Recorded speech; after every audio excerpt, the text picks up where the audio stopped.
the keys are to the glory days at the stick. From who's got it better than us to brick by brick. It's always the 49ers way, from off-season to game day. Yeah, we talk back. It's the 49ers Cutback.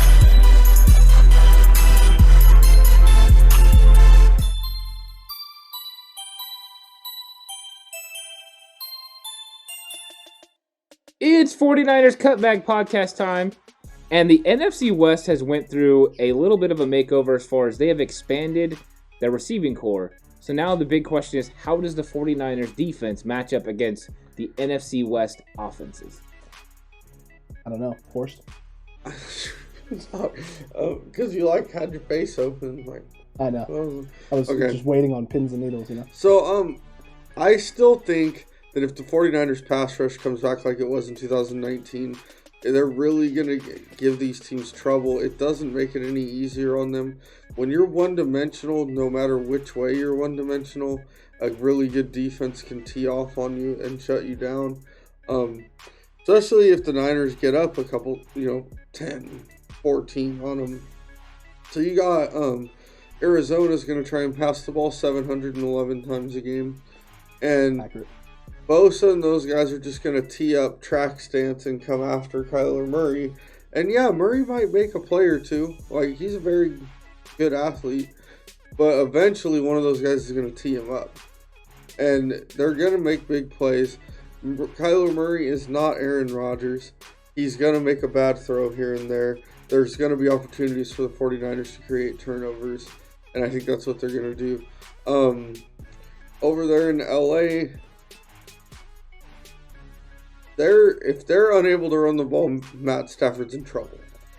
Because he's not the world's slowest guy. He's not Dan Marino.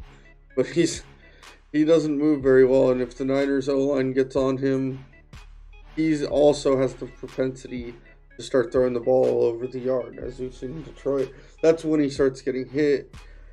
And then the most dangerous guy is obviously over there in Seattle with Russell Wilson. I think we match up good with them as well because they brought Chris Carson back. That guy does not impress me. Does he impress either of you? He's physical. He's all right. If he can stay healthy, I think he would impress me. He's solid. Yeah. But he's not game-changing. He's not Derrick Henry. Agreed. And I don't think he's going to be a problem. And once again, their offensive line is terrible. And I really think, once again, Wilson will get his couple plays, but their pass rush will also be able to force Russell Wilson into making a mistake or two or causing a turnover, a bad throw, a sack, fumble.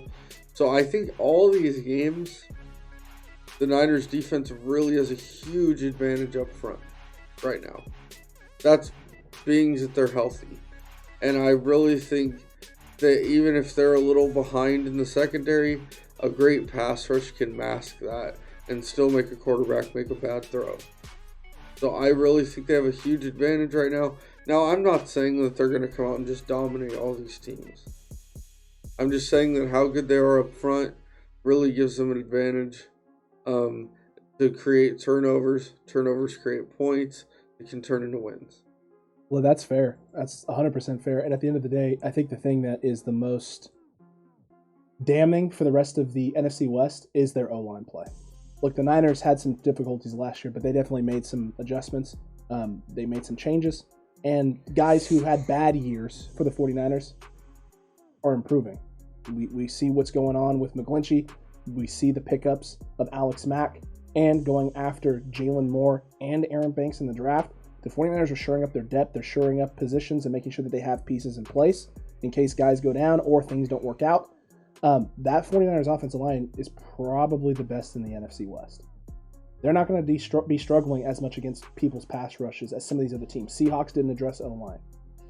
Cardinals didn't really address their... they kind of did, but they didn't really address New their center. O-line. Congratulations. Your tackle's He's still very good. He is very good, but their tackles are still going to have to look better. The Rams, their tackle is like 1,000 years old. Whitworth is ancient. That man is... I don't even know how he's still playing. He's good, though, Horst. I'll give you that. He's good. No, you don't like the ancient comment? No, my bad. Horse, big fan of you, Mr. Whitworth. So if you want to come on the podcast and rip me a new one and converse with this man, I'd rather him come here in person. I mean, listen, I would be terrified. He's a big dude. But look, here at the end of the day, this 49ers front four, this front line, especially now that they're healthy and if they're staying healthy, I don't know how the rest of the NFC West is going to be able to slow them down. And we've already seen last year what Verrett and Mosley can do without that speed. 49ers, by most teams, were not getting torched for a lot of points. There were games. Yes, there were games. We won't talk about Brian Allen and the Dolphins. Okay? There were games where they got torched. But for the most part, they held their own, and it was a lot of offensive mistakes that put the opposing team's offense into positions where they were going to have success. Right? And so the 49ers defense was playing with short fields, having to be on the field a lot in situations where they had just gotten a big stop and come off the field. Now you have to go back out there and do it again because Nick Mullins decided to throw it right at somebody else when he shouldn't have. So I have faith that this front four with the secondaries that's currently in place, the pieces they added, are going to be able to handle all the new weapons, all the new toys that these offenses have gone and gotten out, and that our front four is going to match up well with pretty much any of the front five that they face in the NFC West this year. I think from the outside looking in, the first thing everyone's going to recognize is that the NFC West is loaded up on receivers, and that the 49ers, maybe don't have the secondary that is equipped to handle it. But what they don't realize is that the 49ers front, like you said, the front seven for the 49ers is so superior to everyone else's offensive line that it's going to give the 49ers opportunities to, make it easy for these guys to cover because they're not going to have to cover as long. There's not going to be the 3 and 4 second coverages, but these guys are going to get there, get these quarterbacks moving. And so it's a difference in philosophy and how these teams are built.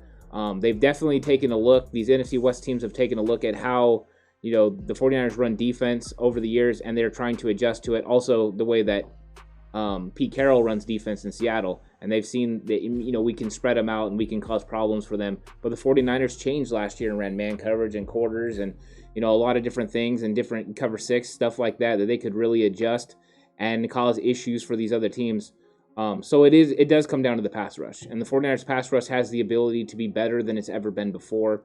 And that is something that just can't be outmatched.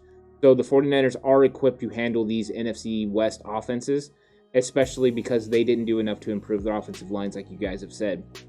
The one thing that is going to be different is that now Matthew Stafford is going to make that Rams offense better. He is a good quarterback, and he will be more successful in the offense than Jared Goff. Horse is shaking his head, but I'm still undeterred in my comments. I will be proven right, unfortunately. You also picked him to be them to be the third best team in the NFC. So you obviously think Matt Stafford is going to be good as well. They'd be first best to go. Yeah, you don't honestly believe that. Really believe that. Cowbears. Now we're going back into Dum Dum Town. But I do think that the 49ers have done enough defensively because the front seven is way superior. Arizona still has questions, on their defense. The Rams defense questions. Their front line is really good. But overall, the 49ers can definitely hold it down, and I think they've done enough to make sure they can stop these NFC West teams. Not wrong, man. I agree. Horst agrees. Other than the Matt Stafford thing, he agrees. But also at the same time has them in the top 3. See you over there. Yeah. We see you over there. I see what you're doing. You're about as contradictory as Grant Cohn now. You're saying one thing and meaning another, and then you're going to say the other thing and mean something else. Are you swinging a scale on the Rams, my All guy? you people, can't you see? How your words are affecting our reality. Yeah. Oh my word, Grant Cohn. It's definitely not reality. It's not reality at all. Listen, folks, It makes me larger than life when I do things like that. Jeez really Louise, man. I love you guys so much. Listen, at the end of the day, this is an interesting topic. It's an interesting thing to discuss because we're not really sure. It's been a couple years since this defense has been healthy, and we've seen what they can do against the NFC West. NFC West have added a lot of pieces and a lot of weapons. So let us know what you think down below in the comment section right now. Do you agree with us? Can this 49ers defense handle the new firepower in the NFC West? Or are we going to struggle a little bit? We want to hear from you. We want to hear your take. And while you're down there, don't forget to like. Don't forget to subscribe if you haven't already. Hit that notification bell. We're on the way to 1K. We're on the road. We're on the path. We want you to join the Cutback community today. Be a part of it. You won't regret it. No diggity, no doubt. We can handle this. The 49ers are in the right positions to be great, and I cannot wait to see these comments. I know we're going to get some good ones, and we're going to have some great conversation. Nope, can't. And we'll keep doing this podcast as long as you love me. Yeah. Oh, goodness gracious me. Until next time, 49ers fans, you stay safe. Remember the right way. It's always 49ers way. And boy band references.